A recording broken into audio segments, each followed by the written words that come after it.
Hello दोस्तों, स्वागत है हमारे YouTube चैनल इजी मैथमेटिक्स में। तो आज के इस वीडियो लेक्चर में हम लोग जानेंगे पदार्थ की संरचना के बारे में कि पदार्थ क्या होते हैं, ये किनसे बने होते हैं, ठीक है ना। उसके अंदर कौन कौन से मौलिक कण होते हैं, इसके बारे में हम लोग बात करने वाले हैं। तो आइए, आज का हेडिंग है हमारा पदार्थ।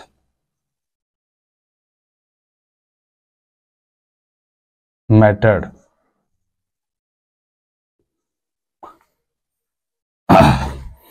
हम सभी जानते हैं कि इस दुनिया में हमारी आंखों के चारों तरफ जितनी वस्तुएं हैं, सभी वस्तुएं क्या है? पदार्थ है। यानी दुनिया की कोई भी वस्तु जो स्थान घेरे, जिसमें द्रव्यमान हो तथा जिसे हम अपने ज्ञानेंद्रियों द्वारा अनुभव कर सके, पदार्थ कहलाता है। ठीक है। और अगर पदार्थ को अगर हम देखें तो पदार्थ जो है विद्यार्थी, ये अणुओं से मिलकर बना है। पदार्थ जो होता है वो अणु से मिलकर बना होता है। अब ये अणु क्या होता है? अणु बोले तो मॉलिक्यूल। ठीक है। तो अणु क्या होता है? तो अणु पदार्थ का सबसे सूक्ष्मतम कण है जो स्वतंत्र अवस्था में पाया जाता है किंतु रासायनिक अभिक्रियाओं में भाग नहीं लेता है। ठीक है ना। अगर हम ठोस पदार्थों के अणुओं के बारे में बात करें तो ठोस पदार्थ के अणु आपस में क्या होते हैं? अंतरा अणु का आकर्षण बल ज्यादा होने के कारण ये आपस में चिपके होते हैं। ठीक है, ये ठोस के अणु हो गए। लेकिन वही अगर हम द्रव के अणु के बात करें तो द्रव के अणु जो क्या होते हैं? अलग अलग होते हैं। इनके बीच अंतरा अणु का आकर्षण बल क्या होता है? कमजोर होता है। ठीक है ना। और यही कारण है कि द्रव में बहने का गुण होता है। ठीक है। अगर हम गैस के अणुओं के बारे में बात करें तो गैस के अणु क्या होते हैं? गैस के अणुओं के बीच अंतराणु का आकर्षण बल क्या होता है? नगण्य होता है। ठीक है। तो यानी कहने का मतलब क्या है कि हमारे आंखों के चारों तरफ जितनी वस्तुएं दिखाई दे रही हैं, सभी वस्तुएं क्या है? पदार्थ हैं जो स्थान घेरती हैं, जिसे हम अनुभव कर सकते हैं या फिर जिसके पास द्रव्यमान है। सारी की सारी वस्तुएं क्या है? पदार्थ है। और ये पदार्थ किनसे मिलके बना है जी? ये पदार्थ बना है अणु से मिलके। ठीक है। और अणु क्या है? सबसे सूक्ष्मतम कण है पदार्थ का। ठीक उसी तरह विद्यार्थी, अगर हम आगे बात करेंगे तो अणु जो है वो किससे मिलके बना है? परमाणु से मिलके बना है। ठीक है। यानी परमाणु बोले तो एटम। अब ये परमाणु क्या है? तो परमाणु जो है वो तत्व का सूक्ष्मतम कण है जो स्वतंत्र अवस्था में नहीं पाया जाता किंतु रासायनिक अभिक्रियाओं में भाग लेता है। परमाणु या एटम कहलाता है। और इस परमाणु के 3 मौलिक कण होते हैं। परमाणु के 3 मौलिक कण होते हैं। पहला है इलेक्ट्रॉन, दूसरा है प्रोटॉन और तीसरा है न्यूट्रॉन। न्यूट्रॉन। ठीक है। यानी कहने का मतलब क्या है कि पदार्थ जो है अणु से मिलकर बना है और अणु परमाणु से मिलकर बना है और परमाणु के अंदर क्या है? इलेक्ट्रॉन, प्रोटॉन और न्यूट्रॉन है। ठीक है। अब आइए इलेक्ट्रॉन के बारे में जानते हैं। इलेक्ट्रॉन क्या है? तो इलेक्ट्रॉन परमाणु का एक ऋणावेशित कण है। ऋणावेशित कण का मतलब क्या है कि इस पर ऋण आवेश, निगेटिव चार्ज रहता है। और ये सबसे पहले हमें टॉमसन ने बताया था, अपने एक्सपेरिमेंट से बताया था कि इलेक्ट्रॉन पर क्या है? ऋणावेशित चार्ज है। और आवेश का परिमाण जो होता है वो 1.6 गुने 10 के पावर माइनस 19 कूलम होता है। ठीक है ना।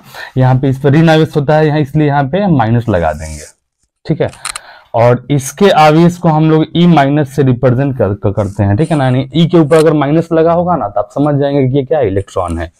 उसी तरह अगर हम इलेक्ट्रॉन के द्रव्यमान के बारे में बात करें तो एम ई इक्वल टू होता है 9.1 into 10 to the power minus 31 kg। और इसकी खोज सबसे पहले किया था जे थॉमसन, यानी जे टॉमसन ने। किसने? जे कहीं कहीं थॉमसन भी लिखा रहता है और कहीं कहीं टॉमसन भी लिखा रहता है। ठीक है ना। तो उससे कंफ्यूज नहीं होना है आपको। इसका खोज जे टॉमसन ने 1898 ईस्वी में किया था। 1898 ईस्वी में किया था। और ये करता क्या है? तो ये परमाणु कक्षाओं में गोल गोल चक्कर लगाता है। ये हो गया परमाणु के नाभिक। और ये परमाणु की कक्षाओं में क्या करता है? गोल गोल चक्कर लगाते रहता है। कौन? इलेक्ट्रॉन। ये परमाणु की कक्षाएं हैं, इसी में ये गोल गोल चक्कर लगाते रहता है। ठीक है। और इस पर ऋण आवेश है। तो इलेक्ट्रॉन एक ऋण आवेशित कण है जो परमाणु के कक्षाओं में गोल गोल चक्कर लगाते रहता है। ठीक है, उसी तरह अगर हम प्रोटॉन के बारे में बात करें तो प्रोटॉन क्या है? प्रोटॉन परमाणु का एक धनावेशित कण है। कैसा कण है जी? धनावेशित कण है, और ये परमाणु के नाभिक में रहता है, परमाणु के नाभिक में, यानी इस बीच वाले हिस्सा को बोलते हैं हम लोग परमाणु का नाभिक। ठीक है, न्यूक्लियस। तो परमाणु के नाभिक में ये रहता है प्रोटॉन, और इस पर धन आवेश रहता है, और अगर ई के ऊपर अगर प्लस दे दें तो ये क्या हो जाएगा? प्रोटॉन हो जाएगा। और इस पर जो आवेश का परिमाण होता है प्लस 1.6 गुने 10 के पावर माइनस 19 कूलाम, और इसका जो द्रव्यमान होता है एमपी बराबर 1.67 गुने 10 के पावर माइनस 27 kg। और इसका खोज किया था गोल्डस्टीन ने। किसने? गोल्डस्टीन ने इसको खोजा था 1886 ईस्वी में। कब किया था जी? बोलो। 1886 ईस्वी में। और ये कहाँ रहता है? ये परमाणु के नाभिक में रहता है। ठीक है, अब आता है न्यूट्रॉन। तो न्यूट्रॉन परमाणु का एक उदासीन कण है। उदासीन का मतलब क्या है? कि इस पर कोई आवेश नहीं रहता है, इस पर कोई आवेश रहता ही नहीं है, और ये भी परमाणु के नाभिक में प्रोटॉन के साथ रहता है न्यूट्रॉन।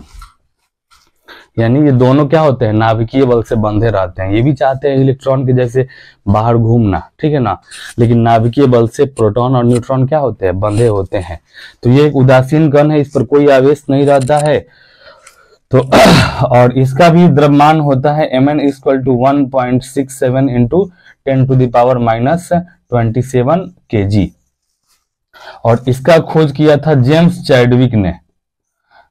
जेम्स चैडविक ने खोज किया था 1932 ईस्वी में, न्यूट्रॉन का खोज किया था। ठीक है, तो ये था पदार्थ के बारे में पूरा स्ट्रक्चर। आई होप आप लोगों को ये वीडियो समझ में आया होगा। अगर वीडियो अच्छा लगा है तो वीडियो को लाइक करें, कोई डाउट है तो कमेंट करें, और अपने दोस्तों में शेयर करें।